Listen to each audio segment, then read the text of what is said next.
नाज़रीन ख़बर आहे राम जे मैदान मां नापरकोट लगोताल के खानापुर जो ॻोठ मीरल ख़ान जाफ़री में शामोर शेख ऐं अली मर्दान ख़ान जाफ़री तरफ़ां क्रिकेट टूर्नामेंट कराई वई। टूर्नामेंट में इलाइक़े जे 10 क्रिकेट टीमनि हिसो वरितो। PTI 11 ऐं मुजाहिद 11 जे दरमियान फाइनल मुक़ाबिलो थी गुज़रियो। फाइनल में मुजाहिद 11 टॉस खटे पहिरियां बैटिंग कई।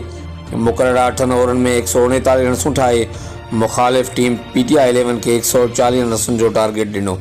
फाइनल मैच में मुजाहिद 11 PTI 11 खे 30 रन्सुनि तां शिकस्त ॾेई फाइनल खटे वरितो।